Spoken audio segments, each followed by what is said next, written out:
ॐ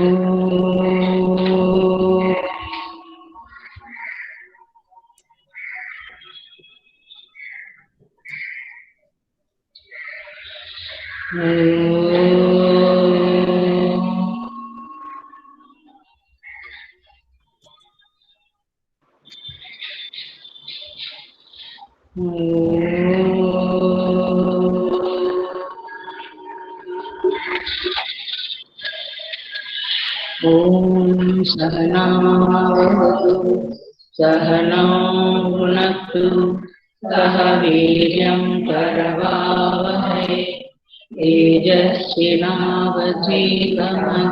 मा विद्विषावहै। ॐ शान्ति शान्ति शान्तिः।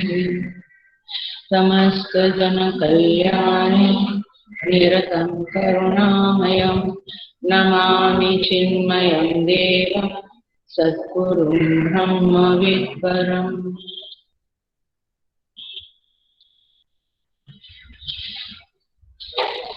हरिओम।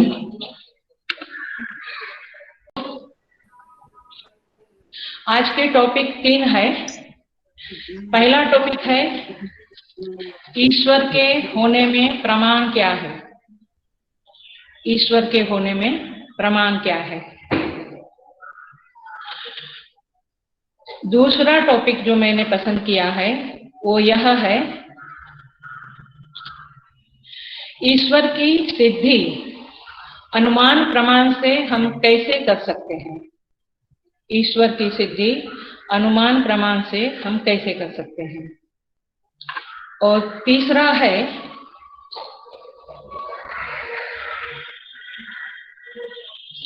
ईशावास्यम इदगम सर्वम। ईश्वर को हम कैसे इस जगत में आच्छादन कर सकते हैं, क्योंकि हमारा ईशावास्य उपनिषद का ये जो ग्रंथ है इसका पहला मंत्र है ईशावास्यम इदगम सर्वम यत्किंच जगत्याम जगत तेन त्यक्तेन भुंजेथाः मा गृध् कस्यचित् धनम। तो ईशावास्यम इदगम सर्वम, इस चराचर जगत को आप ईश्वर से आच्छादित कर लो अथवा आच्छादन करने योग्य है। सो हम पहले देखें कि किस प्रमाण से ईश्वर सिद्ध होते हैं। सबसे पहले मैं प्रश्न करती हूं कि ईश्वर क्या है। माने जब हम कहते हैं कि ये लैपटॉप या मोबाइल, तो हमारे चित्त में तुरंत स्फुरित होता है मोबाइल अथवा लैपटॉप। यह जो चित्त में स्फुरित हुआ जैसा लैपटॉप या मोबाइल, क्या वैसे जब हम ईश्वर शब्द कहते हैं तो क्या ईश्वर हमारे चित्त में स्फुरित होता है? नो। ईश्वर की मूर्ति स्फुरित होगी, कृष्ण, श्री कृष्ण, राम, श्री राम, लेकिन ईश्वर आखिर में वास्तव में क्या है वो स्फुरित नहीं होगा। तो एग्जैक्टली ईश्वर क्या है ये हम कैसे जानें? तो ये तो चक्षु के द्वारा, जैसे वो एक कहानी है हमें याद है होगी, वो एक 4 अंधे लोग हैं जो एक हाथी के पास उनको ले जाया जाता है और पूछा जाता है कि आप बताओ ये क्या चीज है। तो एक अंधा उस हाथी के पैर को छूता है और कहता है कि ये तो खंबा है, एक कहता है कि ये सुपड़ा है, एक जो टेल को हाथ लगाता है वो कहता है कि ये तो सांप है। ऐसे अलग अलग लोग अलग अलग तरह से हाथी को बताते हैं, लेकिन वास्तव में हाथी कैसे जाना जाएगा? जब हम जिसके पास आंख है वो कहेगा कि ओह ये तो हाथी है। इसी तरह से जैसे परमात्मा के बारे में भी एक प्रमाण होना चाहिए जिसके द्वारा जाना जाए कि ये ईश्वर है। जैसे चक्षु प्रमाण से हाथी जाना जाता है, वैसे क्या प्रमाण है कि ईश्वर जाना जाए? हाथी वगैरह, लैपटॉप वगैरह हम प्रत्यक्ष प्रमाण जब माने इंद्रियों के द्वारा जानते हैं, इसको प्रत्यक्ष प्रमाण बोलते हैं। लेकिन परमात्मा ईश्वर ऐसे नहीं जाना जाएगा। ईश्वर के लिए कहते हैं कि वो इंद्रियों का विषय नहीं है, इसीलिए उसके लिए शास्त्र में जो वचन है वो यह है, अतीन्द्रिय विषये वेदाः प्रमाणम्। अतीन्द्रिय विषये वेदाः प्रमाणम्। अतीन्द्रिय विषय में वेद प्रमाण है। मतलब ये है कि जो इंद्रियों से परे का विषय है उसमें केवल शब्द प्रमाण ही प्रमाण है, प्रत्यक्ष प्रमाण नहीं है। अनुमान प्रमाण सहायक है लेकिन मुख्य प्रमाण नहीं है। सो इस तरह से वेदाः प्रमाणम, तो ये उपनिषद क्या है फिर उपनिषद तो यह है, वेदों का अंतिम भाग को उपनिषद कहते हैं। लेकिन अंतिम शब्द एक टेक्निकल वर्ड है, शास्त्रीय शब्द है। अंतिम माने निर्णयात्मक, माने वेदों का जो निर्णय है उसे उपनिषद कहते हैं। वेदों में जो निर्णय किया गया है, सारे 1,00,000 मंत्रों का जो डिसीजन है, निश्चय है, उसे उपनिषद कहते हैं। तो ये एक जनरली उपनिषद शब्द को हम जानते हैं। जो प्रमाण है, याद रखना, जो प्रमाण है किसके लिए? ईश्वर को जानने के लिए। जैसे लैपटॉप को या मोबाइल को देखने के लिए चक्षु प्रमाण है, वैसे ईश्वर को जानने के लिए उपनिषद अथवा वेद प्रमाण है। तो उपनिषद शब्द क्या है, जरा उसको भी खोलते हैं हम। उप प्लस नी प्लस सद धातु है। तो उप माने नजदीक, नी माने निश्चय पूर्वक, और सद माने बैठना। निश्चय पूर्वक, वर्ण पूर्वक, शरणागति पूर्वक गुरु के पास अथवा शास्त्र के पास बैठना, ये उपनिषद शब्द का अर्थ है। माने उसे उपनिषद कहते हैं। मतलब उपनिषद एक विद्या है जिसके जो गुरु से निश्चय पूर्वक बैठकर पाई जाती है, कमिटमेंट से बैठकर पाई जाती है।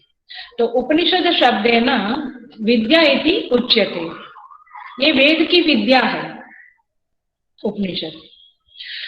ये विद्या शब्द जो है ना, ये भी जरा सा समझना पड़ेगा, क्योंकि जनरली हमें क्या लगता है, विद्या पुस्तक में रहती है, लेकिन विद्या पुस्तक में नहीं रहती, विद्या अंतःकरण में रहती है। सुन लेना सावधानी से, विद्या अंतःकरण में रहती है और उसका प्रगटीकरण पुस्तक में होता है, ग्रंथ में होता है। विद्या अंतःकरण में रहती है और उसका प्रगटीकरण ग्रंथ में होता है। सो ये विद्या जो है, ये उसको ही ज्ञान कहेंगे, उसको ही ज्ञान वृत्ति कहेंगे। तो जनरली हमारे अंदर ज्ञान तो होता है, लेकिन बाहर के विषयों का ज्ञान होता है। जब हमें स्वयं के बारे में, जगत के बारे में और ईश्वर के बारे में विद्या ज्ञान होगा, तब उसे कहते हैं उपनिषद विद्या। तो उपनिषद विद्या क्या करती है? हमें स्वयं के बारे में जनाती है, वो एम आई, मैं कौन हूं, इस विषय पर प्रकाश डालती है। जगत क्या है वास्तव में, इसके ऊपर प्रकाश डालती है, और ईश्वर के विषय पे भी यह विद्या प्रकाश डालती है।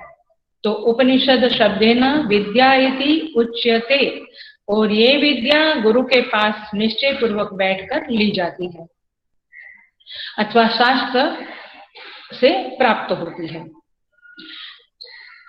तो उपनिषद सद धातु का और भी एक अर्थ है। ये हम इसलिए जानते हैं कि हमें पहले तो ये समझना पड़ेगा, अथवा ये हम समझे कि ये ईश्वर, ये परमात्मा जो है, वो हमें उपनिषद से ही पता चलेगा और कहीं से पता नहीं चलेगा।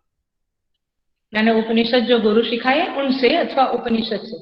मतलब ये हुआ इसलिए हम जानते हैं कि उपनिषद वास्तव में क्या करता है, किस तरह से करता है, वो कैसे हमारे जीवन में अपने प्रभाव को दिखाता है।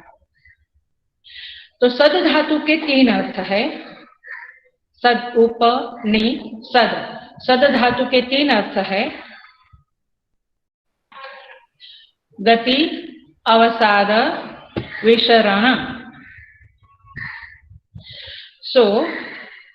ये 3 अर्थ है। गति शब्द का क्या अर्थ है? माने अभी जनरली हम गति क्या कहते हैं, मैं कल गरीब था आज श्रीमंत बना तो मेरे जीवन में गति हुई। लेकिन यहाँ पे हम ऐसे समझें कि मैं जो अपने को कर्ता भोक्ता समझता हूँ, सुखी दुखी छोटा बड़ा मंद बुद्धिमान जो भी समझता हूँ, उस मेरी समझ से जब मैं अपने को परम आनंद स्वरूप समझू, ब्रह्म स्वरूप समझू, इसे गति कहते हैं। माने कर्ता भोक्ता की से चलकर जब मैं स्वयं को अकर्ता अभोक्ता और सुखी दुखी से मैं परम आनंद स्वरूप अपने को समझू, उसे गति कहते हैं। मतलब ये उपनिषद क्या कराता है? आपको जीव भाव से उठाकर ब्रह्म भाव में स्थित करता है। यह उपनिषद क्या करता है? यह उपनिषद विद्या क्या करती है? हमें जीव भाव से उठाकर ब्रह्म भाव में स्थित करती है। ऐसी परम विद्या को उपनिषद कहते हैं, जो हम पढ़ने इस ऑनलाइन सत्संग द्वारा बैठे हैं। विसरण शब्द का अर्थ है, अवसाद शब्द का अर्थ है दुखों को शिथिल करना। अवसाद माने शिथिल करना। तो ये विद्या क्या करती है? ये हमारे दुखों को शिथिल करती है। और तीसरा अर्थ है विसरण। विसरण माने नष्ट करना। ये जीव रूप में जो हम अपने को सीमित समझते हैं, मैं इतना ही चल सकता, इतना ही बोल सकता, इतना ही समझ सकता, ऐसा जो हमारी सीमाएं हैं, हमारी लिमिटेशंस है, उस सीमाओं को तोड़ देता है ये उपनिषद विद्या। तो हम इस सीमाओं को तोड़कर निस्सीम की तरफ, असीम की तरफ गति करते हैं। हम असीमता को प्राप्त करते हैं और जीव भाव को नष्ट करके ब्रह्म भाव में स्थित होते हैं। ये विसरण शब्द का अर्थ है। तो इस तरह से यह उपनिषद विद्या हमें परम दिव्य अनुभूति में स्थित करने वाली यह विद्या है। तो ये है आपकी उपनिषद विद्या। ये है हमारा ईशावास्य उपनिषद। तो ईशावास्य उपनिषद ये हमें ईश्वर की अनुभूति कराने में सहाय करने वाला है। इतना कम से कम हम याद रखें। अब तो प्रमाण क्या मिला हमें? हमारा पहला टॉपिक था आज के इस ईशावास्यम, इतना सा टुकड़ा हमने लिया है, उसमें हमारा पहला टॉपिक था प्रमाण क्या है। तो ईश्वर को जानने का, समझने का, प्राप्त करने का प्रमाण है वेदा और वेदों का उपनिषद भाग, माने उपनिषद विद्या। तो आप बी वेरी वेरी क्लियर, आप क्लियर समझिए कि आप उपनिषद क्यों पढ़ रहे हैं, उपनिषद का अध्ययन क्यों कर रहे हैं। केवल और केवल इसलिए कि आप ईश्वर को जानना चाहते हैं और ईश्वर से कृपा प्राप्त करना चाहते हैं। जब हम जाने ही नहीं किसी चीज को, मैं लैपटॉप को जानू ही नहीं तो मैं कैसे लैपटॉप को यूज कर सकती हूँ और उसका उपयोग कर सकती हूँ और उससे लाभ प्राप्त कर सकती हूँ। वैसे ईश्वर को जाने बिना कैसे होगा। हाँ, थोड़ा बहुत हम जानते हैं जो सुपरफिशियली, वो ठीक है, वो थोड़ी मदद करेगा, लेकिन परम आनंद की प्राप्ति के लिए तो ईश्वर को जानना ही पड़ेगा। अब हम दूसरा टॉपिक शुरू करते हैं। दूसरा मेरा विषय था कि किन किन तर्कों से हम इस ईश्वर को जान सकते हैं। तर्कों से माने अनुमानों से। ये अनुमान प्रमाण स्वयं नहीं होता है, याद रखना, स्वतंत्र नहीं है, लेकिन ये है शब्द प्रमाण का सहायक है। शब्द प्रमाण माने वेद, वेद की जो शब्द राशि है उसे शब्द प्रमाण कहते हैं। उस शब्द राशि से ईश्वर के बारे में पता चलेगा। तो अभी हम आते हैं कि लेकिन और क्या क्या है, कैसे हम समझे। तो थोड़ा सा मैं बैकग्राउंड देती हूँ। ये इसलिए देती हूँ क्योंकि आप सोचेंगे कि ये फिलोसॉफी की हमें क्या जरूरत है, लेकिन ये मैं दर्शनों के बारे में थोड़ा बोल के फिर आगे बढ़ूंगी। ये दर्शनों के बारे में इसलिए बोलती हूँ कि हम भी कहीं ना कहीं किसी न किसी दर्शन को बिलोंग करते हैं, मतलब कि किसी न किसी दर्शन के साथ हमारी भी विचार शैली चल रही है। तो आप अपना अपना ढूंढना कि वेयर यू स्टैंड, आप कहाँ खड़े हो। तो देखिए, जरा जान ले, 9 दर्शन है हमारी हिंदू संस्कृति में, हमारे सनातन धर्म में 9 दर्शन है। सबको मोस्टली पता ही होगा क्योंकि सब मिशन के ही साधक लोग हैं। बोलती हूँ, सांख्य, योग, न्याय वैशेषिक, सांख्य योग न्याय वैशेषिक, पूर्व मीमांसा, उत्तर मीमांसा। पूर्व मीमांसा, उत्तर मीमांसा, ये 6 दर्शन हुए। फिर चारवाक, जैन और बौद्धिज्म, ये 9 दर्शन हुए। ये 9 दर्शन जो है उसमें से जैन, चारवाक और बौद्धिज्म, ये 3 दर्शन नास्तिक दर्शन कहा जाता है। नास्तिक, नास्तिक का अर्थ है, और बाकी के 6 आस्तिक दर्शन कहे जाते हैं। ये 3 नास्तिक और बाकी के 6 आस्तिक। आस्तिक का अर्थ है जो वेदों को प्रमाण रूप से स्वीकार करे। मैं फिर से बोलती हूँ, आस्तिक दर्शन का अर्थ है जो वेदों को प्रमाण रूप से स्वीकार करे, और नास्तिक दर्शन का अर्थ है जो वेदों को प्रमाण रूप से स्वीकार न करें। तो ये चारवाक, जैन और बौद्धिज्म वेदों को प्रमाण रूप से स्वीकार नहीं करते, लेकिन बाकी के 6 स्वीकार करते हैं। अब जरा सा ये 6 दर्शन जो है, सांख्य, योग, न्याय वैशेषिक, पूर्व मीमांसा, उत्तर मीमांसा, इसमें से सांख्य दर्शन और पूर्व मीमांसा दर्शन ईश्वर को नहीं मानते हैं। ईश्वर को नहीं मानते हैं मतलब कि वे ईश्वरवादी नहीं है, मतलब वे अनीश्वरवादी है। फिर से बोलती हूँ, सांख्य और पूर्व मीमांसा ईश्वरवादी दर्शन नहीं है, वहां ईश्वर को जगह नहीं है, वे अनीश्वरवादी दर्शन है। तो बचे कितने? योग, न्याय वैशेषिक और उत्तर मीमांसा। ये दर्शन ईश्वरवादी है, और हम थोड़ा सा आगे के क्लास में और आज के क्लास में इस 4 दर्शन को लेकर चलेंगे। तो इसमें से जो न्याय वैशेषिक दर्शन है, तो न्याय दर्शन ईश्वर को, ध्यान से सुनना, मैं 3 वाक्य बोलूंगी, तीनों बहुत इंपॉर्टेंट है। वहां पे आपकी आस्था कैसी है उसका विश्लेषण आपको करने को मिलेगा। न्याय दर्शन ईश्वर को जगत का कर्ता मानता है। न्याय दर्शन ईश्वर को जगत का कर्ता मानता है। कर्ता माने निर्माता, जगत ईश्वर ने बनाया ऐसा मानते हैं। योग दर्शन ईश्वर को गुरु रूप में मानता है, माने ईश्वर गुरु है ऐसा मानता है।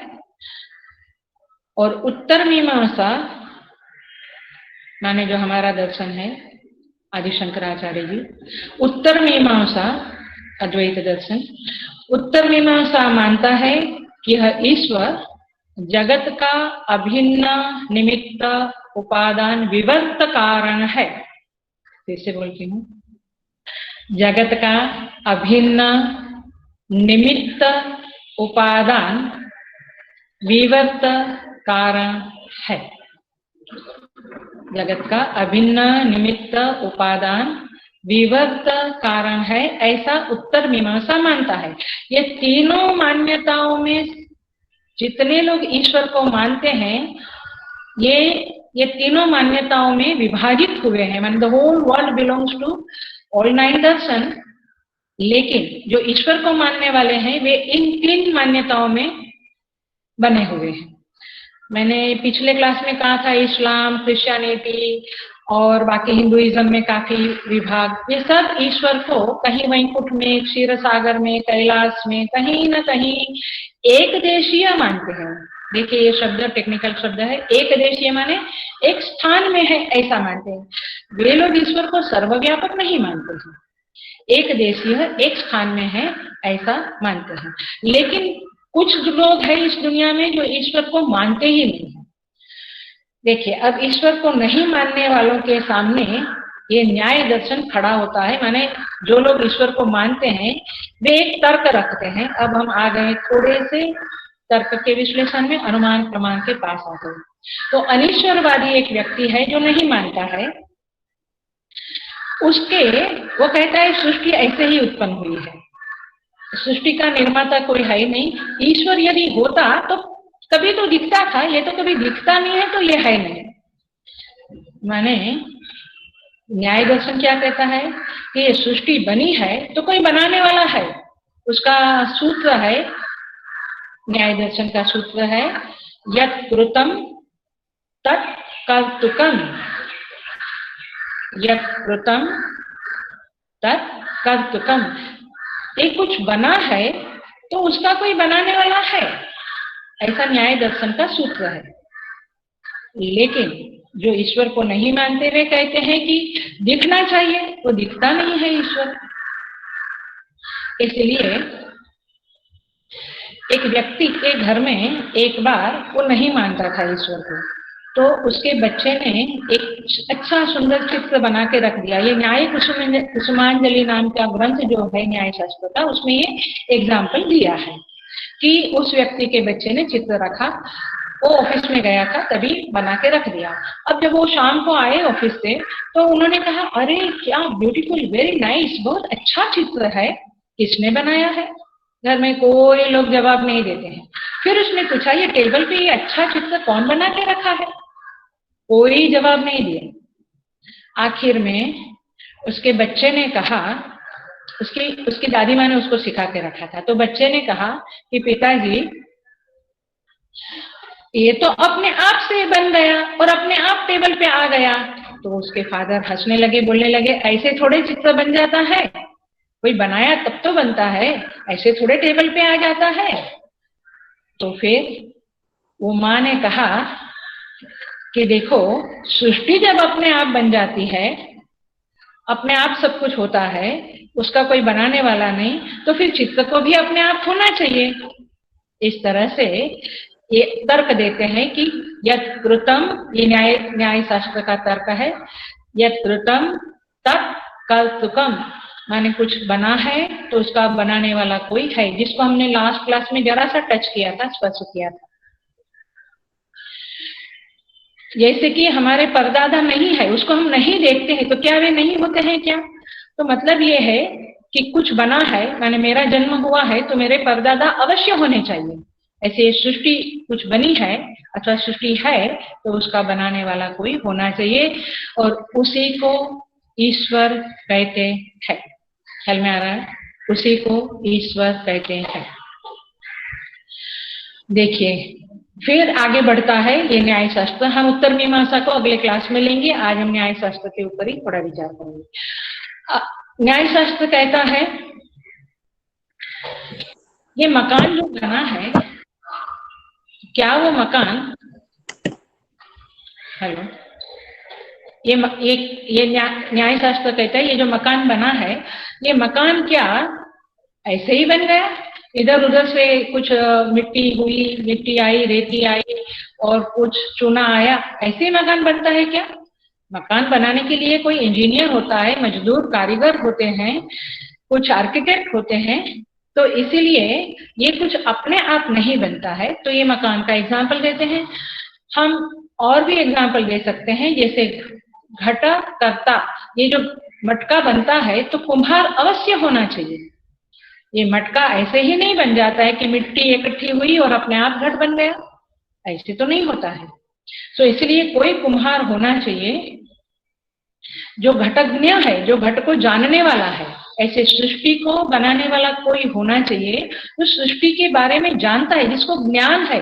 तो ज्ञान शक्ति जिसके पास है, ऐसा हमारा ईश्वर है। तो जान लो ईश्वर कैसा है और ज्ञानवान है, ज्ञान शक्ति का भंडार है, माने सोर्स है जहां से ज्ञान के बूंद प्रवर्तित होते हैं हम लोगों के अंदर। जैसे अंकुर, एक बीज डाला तो अंकुर फूटा, तो अंकुर ऐसे ही फूटेगा बिना बीज के? तो जो कुछ भी दृश्यमान होता है उसके पीछे कुछ न कुछ होता है। उस अंकुर से फूल हुए, माने उससे फल हुए, तो वो फूल जो है, वो फूल में वो जो खाद है उसमें न सुगंधी है, न उस पानी में सुगंधी है, न उस मिट्टी में सुगंधी है, लेकिन फूल में सुगंधी है। कहाँ से आई? सोचिए आप। तो कहने का मतलब है कि कोई तत्व है, कुछ है जो इस तरह से एक नियमों के आधार पे सृष्टि बनाता है। न खाद में मिठास है, न पानी में मिठास है, न मिट्टी में मिठास है, लेकिन आम का फल मीठा लगता है। कैसे? क्यों? किस तरह से? ये पृथ्वी सूर्य के आसपास घूमती है, एक साल में प्रदक्षिणा करती है, चंद्र घूमता है पृथ्वी के आसपास। ये सब कैसे टिका हुआ है? सूर्य, चंद्र, ये सब चल रहा है, ये सब किसके आधार पे चल रहा है? कौन से नियम है?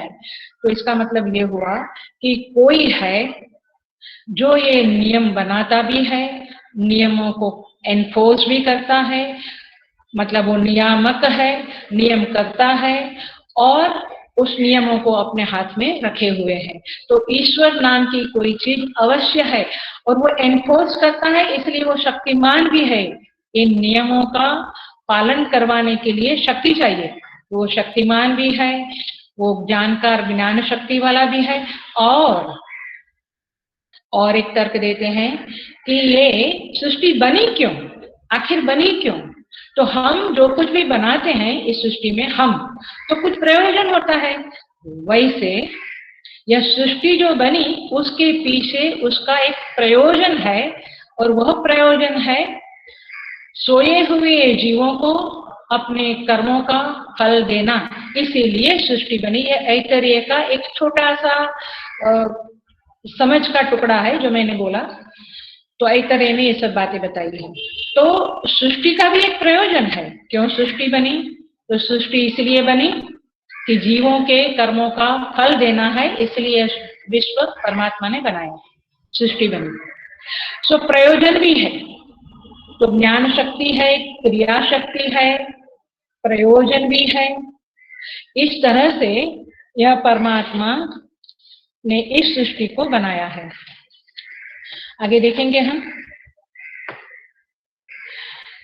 और एक बात है इसमें, और वह बात यह है कि लेकिन ये न्याय शास्त्र के मुताबिक वह चूंकि केवल निमित्त कारण है, सृष्टि को बनाने का निमित्त कारण है, इसीलिए वह इस सृष्टि के किसी एक भाग में रहता है, ऐसा न्याय शास्त्र का मानना है। और क्या हम लोगों में से most of the people are not believing like this कि मेरा भगवान कहीं तो है, वो मुझे देख रहा है और मुझे उसको प्रसन्न करना है? क्या ऐसी मान्यता नहीं है? तो समझना, ऐसे हम कहते हैं हम अद्वैत वेदांत के विद्यार्थी हैं, और ऐसे हमारी समझ क्या है, परमात्मा कहीं एक जगह पे है। तो जरा सा सुधारना पड़ेगा ये गलतफहमी को, ये ऊपर चिंतन करना पड़ेगा। बट ये न्याय शास्त्र की बात है और ठीक है, उनकी जगह पे भी ठीक है। तो वे सृष्टि के बाहर है, वे सृष्टि में व्याप्त नहीं है, ऐसा न्याय शास्त्र का कहना है। सो इस तरह से कार्य में उनका अन्वय नहीं है, सृष्टि में उनका अन्वय नहीं है, ऐसा उनका मानना है। लेकिन तो इस तरह से हमने ये सेकंड विषय को, टॉपिक को डील किया कि कैसे हम जाने कि वे है। तो कैसे जाने, इसका सूत्र दिया मैंने, माने न्याय शास्त्र ने, यत् कृतम तत्स कर्तुकम, जो कुछ कृति है उसका कर्ता कोई ना कोई है। ये अनुमान कब हुआ? अनुमान प्रमाण कब हमें प्राप्त हुआ? जब हमें शब्द राशि से पता चला कि ईश्वर है। वेदों की, उपनिषद की शब्द राशि से पता चला, क्योंकि यही उपनिषद कहता है कि ईश्वर से जगत को आच्छादित करो, तो ईश्वर नाम की कोई चीज है, और ईश्वर नाम की कोई चीज है तो उसको अनुमान प्रमाण से थोड़ा सा हमने यत्किंचित प्रमाणित किया। अब हम थोड़ा आगे बढ़ते हैं, लिटिल बिट, और हम ये सोचते हैं तीसरा टॉपिक कि ईशावास्यम माने ईश्वर से इस जगत को आच्छादित करें, कवर करें। लेकिन आप सोचिए, ये न्याय शास्त्र के अनुसार यदि ईश्वर एक है, व्यक्तित्व है, पर्सनालिटी है, कहीं बैठा है, चाहे वो कितना बड़ा हो, क्या उसको ऐसे आच्छादन कर सकेंगे? जैसे चद्दर से हम रात को अपने आप को कवर कर लेते हैं, ठंड है तो ओढ़ लेते हैं, ऐसे जगत को क्या ईश्वर से ओढ़ा जाएगा? जगत को उड़ा सकते हैं हम? तो व्यक्ति वाला थोड़ा सा सोचना पड़ेगा, लेकिन फिर भी न्याय शास्त्र ने हमें सहाय की है, तो हम उसके मुताबिक ही आज सोच रहे हैं, जो हमारी जनरली बहुत लोगों की ऐसी ही सोच है। क्या कहते हैं? ईशावास्यम इदगम सर्वम। तो वास्यम शब्द का अर्थ है कवर करना, आच्छादित करना। देखिए, इसका अंडरस्टैंडिंग ऐसा है कि ईश्वर चाहे एक देशीय हो, सर्वदेशीय ना हो, लेकिन उस ईश्वर का प्रभाव तो सर्वदेशीय है। ईश्वर चाहे एक देशीय है, लेकिन उसका प्रभाव सर्वदेशीय माने सर्वव्याप्त है। फॉर एग्जाम्पल, एक कमरे में एक दिया है या एक छोटा सा दिया है, वो एक देशीय है, वो एक स्थान में पड़ा है, रखा है, लेकिन उसका प्रभाव तो पूरे कमरे में है ना, यस और नो, है ना? तो उसका प्रभाव जैसे पूरे कमरे में है, वैसे ईश्वर भले एक जगह पे है। ये भक्ति शास्त्र के, न्याय शास्त्र के मुताबिक ये बातें चल रही है, ध्यान रखना। ये वेदांत का मत अलग होगा, जिसको हम अगले क्लास में लेंगे। वैसे एक व्यक्ति है, उस व्यक्ति को, वो व्यक्ति रहता है दिल्ली में एक जगह पे, लेकिन उसका प्रभाव पूरे भारत में है। एक गांव में एक व्यक्ति है, जो गांव का एक मुखिया बोलते हैं, उस मुखिया एक अपने घर में रहता है, लेकिन उसका प्रभाव पूरे गांव में है। तो इस तरह से परमात्मा ईश्वर एक जगह पे है, लेकिन पूरे जगत में उसका प्रभाव है, उसकी छाप। हम कहते हैं आपकी छाप हर जगह है, मतलब क्या? उनकी छाप, उनका प्रभाव, उनका नियमन सभी जगह देखा जाता है। तो ये जो आपकी ये समझ है कि ईश्वर एक जगह पे है, तो भी ठीक है, एक लेवल में ठीक है। आप उसके प्रभाव को महसूस करना शुरू करो। ये साधना का पॉइंट पे मैं आ गई हूँ, जो तीसरा विषय था हमारा, आच्छादन, ईशावास्यम, ईश्वर का आच्छादन करें, इस विषय पे मैं आ गई हूँ। और इसलिए यदि आप ऐसा मानते हो, यदि आपके अंतःकरण के कोने में एक जगह पे, मन के कोने में एक जगह पे ये समझ है कि ईश्वर एक जगह पे है और वो हमें देखता है, वो उसका प्रभाव सब में है, सब जगह है, तो ठीक है। आप क्या साधना करें? आप ये साधना करें कि आप उसके प्रभाव को सर्वत्र देखना शुरू करें। जैसे गीता के 7वें अध्याय में आता है, मैंने 7वां अध्याय तो इसी ईशावास्यम का ही एक्सटेंशन है, अथवा कहो कि ईशावास्यम टुकड़े का ही पूरा विस्तार है।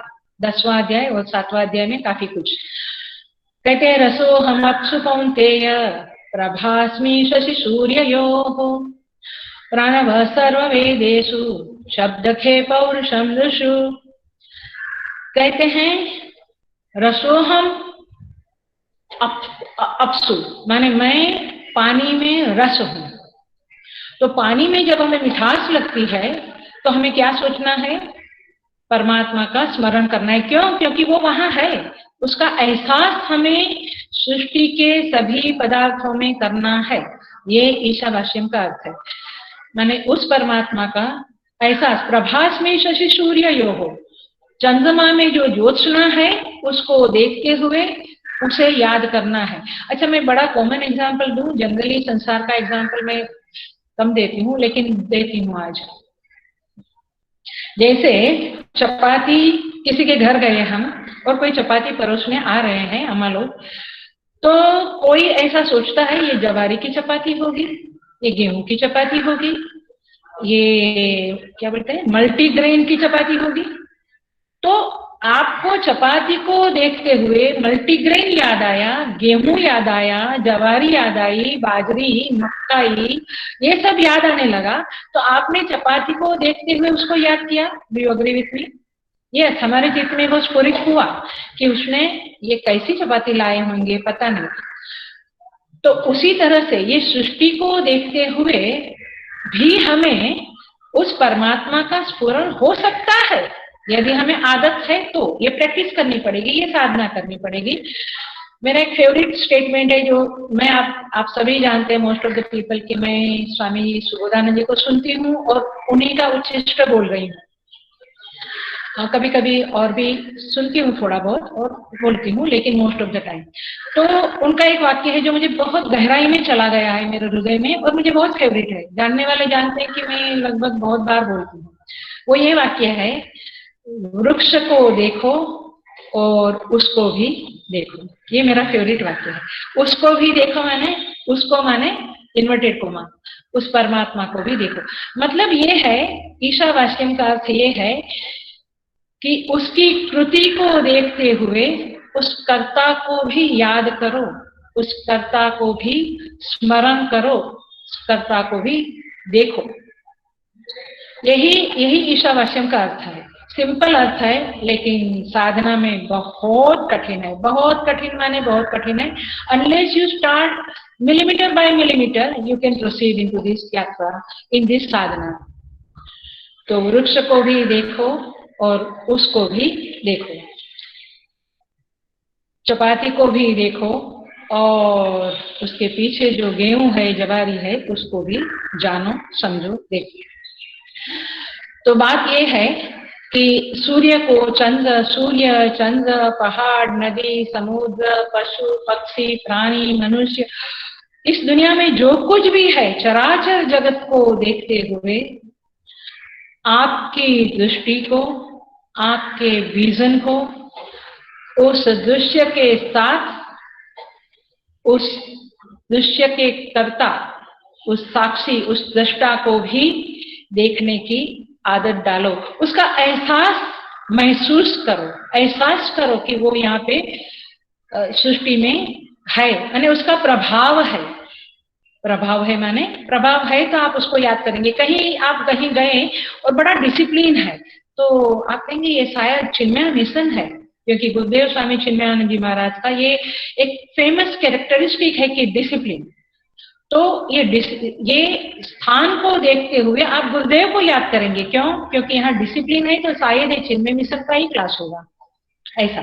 तो आई थिंक व्यवहार में हम ये इस तरह से बहुत कुछ पीछे देखते हुए पीछे कुछ याद करते हैं, लेकिन सृष्टि को देखते हुए ईश्वर को याद करना ये एक प्रैक्टिस है, ये एक साधना है, ये एक अनुभूति है, एहसास है जो हमें करना चाहिए। ऐसा ईशावास्य की स्मृति हमें, श्रुति हमें कहती है। देखते हैं हम और भी थोड़ा सा देखते हैं। ये एक साधना मैंने बताई।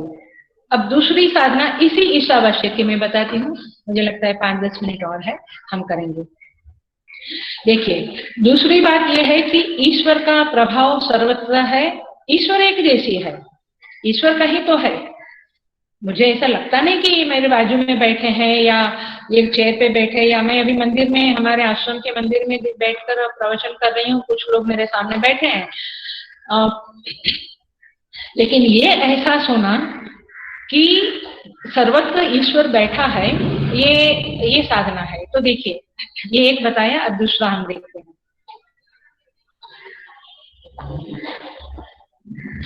दूसरी साधना यह है कि वे ईश्वर का प्रभाव है, मतलब यह है कि वह सर्वत्र उसका नियमन है, उसका शासन है। मतलब ये है कि मैं जो कुछ भी व्यवहार करता हूँ उस व्यवहार को वह देख रहा है। मैं जो कुछ बोलता हूँ, जो कुछ देखता हूँ, जो कुछ पढ़ता हूँ, सुनता हूँ, वो सब कुछ वो देख रहा है, उसका प्रभाव है का, ये दूसरा अर्थ है व्यवहार के संदर्भ में। एक तो मुझे अंतःकरण में उसकी अनुभूति करनी है, उनका एहसास करना है, वो एक बात हुई, एक साधना हुई। ये दूसरी साधना ये है कि मैं हर क्रिया करूं, देखूं, बोलूं, चलूं, खाऊं, सुनूं, जो कुछ भी करूं, व्यवहार करूं, उस व्यवहार में व्यवहार करते समय वह देख रहा है, ऐसा जब हम समझेंगे, ये यदि मुझे ख्याल में रहेगा तो मेरा व्यवहार कितना शुद्ध होगा, आप सोच सकते हैं। ख्याल में आ रहा है? पहली बात ये थी कि खाली एहसास करना है। अब नेक्स्ट स्टेप पे मैं आ गई हूँ, साधना के दूसरे स्टेप के, कि व्यवहार करते समय भी मैं ये एहसास करूं कि वो मुझे देख रहे हैं, वो उनका प्रभाव है सर्वत्र, तो मेरा व्यवहार धीरे धीरे धीरे धीरे निर्मल बनता जाएगा, शुद्ध बनता जाएगा, प्योर बनता जाएगा। और ये ईशावास्यम के इस इतने से श्रुति के टुकड़े को प्रैक्टिस करने का फल है। आई थिंक हम इस दुनिया में, हम साधक लोग जो थोड़ा कुछ समझते हैं, इस दुनिया, हम जानते हैं कि इस दुनिया में हम आए हैं तो कुछ लेकर जाने वाले नहीं है, लेकिन एक चीज हम जरूर लेकर जाने वाले हैं, और वह है हमने कितना इस अंतःकरण को शुद्ध किया। वो जो शुद्धिकरण किया वो हम जरूर ले जाएंगे, क्योंकि आप जानते हैं यात्रा का माने, कैसे जीव क्या क्या ले जाता है। 15वें अध्याय में सब कुछ समझाया है, 8वें अध्याय में भी कुछ बताया है। तो हम अंतःकरण की शुद्धि माने चित्त शुद्धि को ले जाएंगे, जो बहुत बड़ी बड़ी बड़ी क्या बोलेंगे, ट्रेजर है हमारे लिए, खजाना है हमारे लिए, purity of the mind. And I think we all want it, क्योंकि इम्प्योरिटी हमें खुद को ही खाए जाती है। इसलिए वो भजन भी है, क्या कहते हैं, मैली चादर ओढ़ के कैसे आऊं तुम्हारे द्वार में। तो ये जो शुद्धिकरण करना है, चित्त को प्योर करना है, तो ये बहुत बहुत जबरदस्त साधना है। ये टुकड़ा जीवन में अंतःकरण में डाल देने जैसा है, ईशावास्यम इदगम सर्वम। क्योंकि हर व्यवहार में उसकी अवेयरनेस रहेगी, उसकी याद रहेगी, तो वो व्यवहार परम शुद्ध होगा। और जब व्यवहार हमारा धीरे धीरे शुद्ध होगा तो फिर अंतःकरण धीरे धीरे निर्मल बनेगा। और आप समझें, जब अंतःकरण निर्मल बनता है तो ऐसे अंतःकरण में निर्भयता सहज आ जाती है। You can make a equation, निर्मल अंतःकरण इज इक्वल टू निर्भय अंतःकरण। हम कहते हैं, मुझे बोल दूं, कोरोना का डर लगता है इसलिए सब घर में बैठे हैं, फिर भी हमारे लोग बढ़िया है, आए हैं कुछ लोग मंदिर में, मास्क लगा के डिस्टेंसिंग में बैठे हैं, हमारा हॉल बड़ा है तो बैठे हैं। सो पॉइंट इज दिस कि हमें हमेशा हर चीज का भय, मृत्यु का भय, रोग का भय, कितने सारे भय है, ये सारे, अपयश का भय, दरिद्रता का भय, माने कितने सारे भय है हमारे जीवन में। तो निर्भय कब बनेंगे, ये टॉपिक मेरा नहीं है, टॉपिक मेरा ईशावास्यम है, बट उसके संदर्भ में मैं कह रही हूँ कि निर्भय तभी बनेंगे जब हमारा अंतःकरण निर्मल होगा। और अंतःकरण निर्मल तब होगा जब हम ईश्वर की याद करते रहेंगे, उसकी शरण में जाएंगे। उसकी शरण में जाएंगे माने वो शासक है, मैं शासित हूँ, ये बात हमें याद रहेगी। जब ये याद रहेगी तो जीवन में जो कुछ भी परिस्थिति आएगी वो सहज से स्वीकार करेंगे हम, क्योंकि वो मेरे शासक की है, मेरे मालिक की है। पुराने जमाने में देखो कैसे नौकर लोग होते थे, एक ही शब्द था उनके पास, मालिक साहब जैसी आपकी मर्जी, माने जो आप कहेंगे मैं करूंगा। तो कहने का तात्पर्य है कि ये भावना हमारे अंदर आएगी तो हम बहुत शांत हो जाएंगे, बहुत हमारे चित्त में स्वस्थता रहेगी, हम बहुत प्योर निर्मल बनेंगे और निर्भय बनेंगे। और इसीलिए ऐसे भक्त लोग बोलते हैं, जानकी नाथ सहाय करे तब कौन बिगाड़ करे नर तेरो। जानकी नाथ सहाय करे तब कौन बिगाड़ करे नर तेरो। परमात्मा का जब आप स्मरण करते हैं, उसके आश्रय में रहने की आपको अनुभूति है, आपके अंदर मैं आश्रित हूँ, ये परमात्मा सर्वत्र बसे हुए हैं, वे मेरे मालिक हैं, ये दुनिया उनकी है, मैं तो इस दुनिया में एक उनका नौकर हूँ, एक उनका सेवक हूँ, ये भावना जब हमारी बनती जाएगी और हर क्षण हर व्यवहार में उसकी याद रहेगी, उसके प्रेजेंस की याद रहेगी, उसकी अवेयरनेस रहेगी, तो आई टेल यू हमारे जीवन में अंतःकरण को मल माने बिगड़ने का, मल वाला बनने का कोई रास्ता ही नहीं है। माने अंतःकरण अशुद्ध कभी बन ही नहीं सकता है, निर्मल ही बनेगा। और यही चीज ले जा सकते हैं, ये ले जाने जैसी है, बाकी कोई चीज ले जाने जैसी है ही नहीं, ले भी जा नहीं सकते हैं आप। तो ये इस तरह से संत लोग कहते हैं। आप कहिए स्वामी राम तीर्थ जब अमेरिका गए तो उनको पूछा गया कि आपका कोई परिचित है यहाँ पे, आप यहाँ आए हो, कोई परिचित है? उन्होंने कहा तुम ही परिचित हो। क्यों? ऐसा क्यों निकला? क्योंकि उनके अंदर सर्वत्र ईश्वर की अनुभूति थी। तो पहले जब अंदर ईश्वर की अनुभूति होती है तो बाहर अनुभूति होती है। प्रभुपाद जी जो इस्कॉन के फाउंडर है, वे जप कर रहे थे गार्डन में बैठकर, बगीचे में बैठकर, उधर से इस्कॉन का अभियान चला। तात्पर्य ये है कि आप जब ईश्वर को सर्वत्र देखना शुरू करेंगे, उनका एहसास करेंगे। आच्छादन करना माने आच्छादन करने का भक्ति शास्त्र के मुताबिक, न्याय शास्त्र के मुताबिक मैं अभी बोल रही हूँ, ईश्वर को कोई एक व्यक्ति मानना, एक पर्सनालिटी मानना, जो most of the people are believing like that. Vedanta वाला तो कठिन साधना है। तो ईश्वर को एक पर्सनालिटी मानना, श्री कृष्ण, श्री राम, जो भी, या एक ईश्वर जब हम बोलते हैं ना, तभी हम कहते नहीं, हम कोई मूर्ति को, कोई आकार को नहीं मानेंगे, हम ईश्वर। लेकिन ईश्वर जब आप बोलते हैं तो check in your mind, check in your intellect कि आप उसको एक पर्सनालिटी मानते हो या सर्वव्यापी मानते हो। This is my deeper question to you, it's a deep question. आप क्या मानते हो ईश्वर को, ये जरा सा सोचना, चिंतन करना अगले वीक तक। तो ईश्वर को जब हम एक व्यक्ति मानते हैं तो फिर कम से कम उसका एहसास सर्वत्र करें, क्योंकि उसका प्रभाव सर्वत्र है, ये तो हकीकत है। देखिए, एकनाथ महाराज गंगोत्री से जल लाए रामेश्वर भगवान को चढ़ाने के लिए, शिव जी को चढ़ाने के लिए। रास्ते में एक कहानी फेमस है, रास्ते में एक गधा मिला जो पानी के बिना तड़पता था, उन्होंने उसको ईश्वर मान के पिला दिया। लोग उनको एकनाथ महाराज को पागल कहने लगे, लेकिन एकनाथ महाराज महान थे, हम सब जानते हैं। तुकाराम महाराज के बारे में भी कहते हैं कि उन्होंने वे जब जंगल में कुछ रोटी वोटी सेक रहे थे और एक कुत्ता आके रोटी लेके भागा, तो वे घी की कटोरी लेके पीछे भागे, बोले भगवान ये घी तो जरा चुपड़ने दो, घी तो लगा दो। ये एग्जाम्पल्स है, लेकिन मूल बात ये है कि उनके चित्त में, ऐसा नहीं कि वो व्यवहार नहीं करते थे, ये सब संत लोग हैं, ये व्यवहार करते थे, नरसिंह मेहता, एकनाथ महाराज सभी व्यवहार करते थे, लेकिन व्यवहार करते हुए भी उनके चित्त में परमात्मा का एहसास अखंड रहता था, कंटिन्यूअस रहता था। और इसी बात को कहते हैं ईशावास्यम इदगम सर्वम, ईश्वर से इस जगत को आच्छादित करो। मैं बिल्कुल क्रक्स बोलती हूँ कि आप ये साधना जरूर करें, ये चिंतन मनन विचार जरूर करें कि आपके चित्त में ईश्वर कितनी, क्या बोलूं, सेकंड्स बोलूं, मिनट बोलूं, घंटा बोलूं,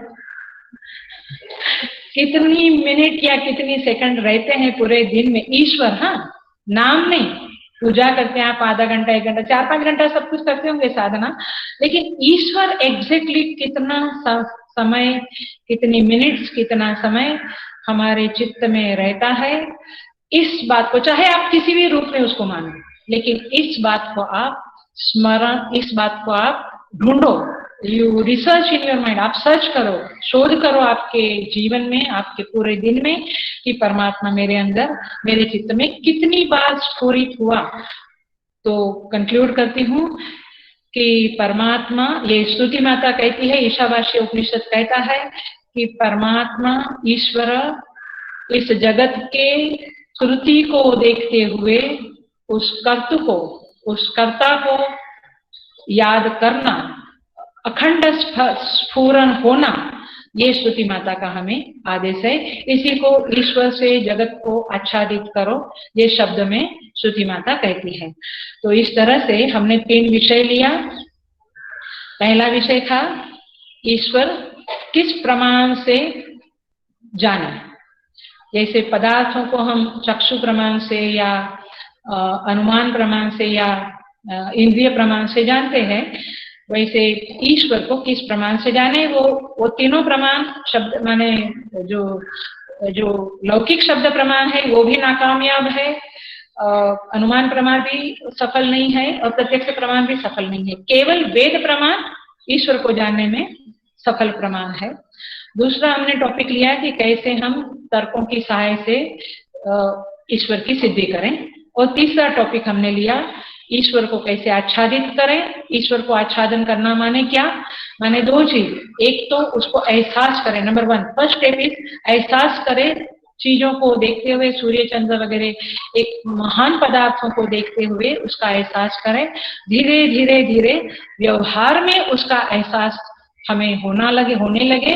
इसको कहते हैं ईशावास्यम, ईश्वर से आच्छादित करना। Thank you so much. Hari Om. ओम पूर्णमदः पूर्णमिदं पूर्णात् पूर्णमुदच्यते पूर्णस्य पूर्णमादाय पूर्णमेवावशिष्यते। ओम शांति शांति शांति। हरि ओम। श्री गुरुभ्यो नमः। Hari Om. Thank you. Hari Om.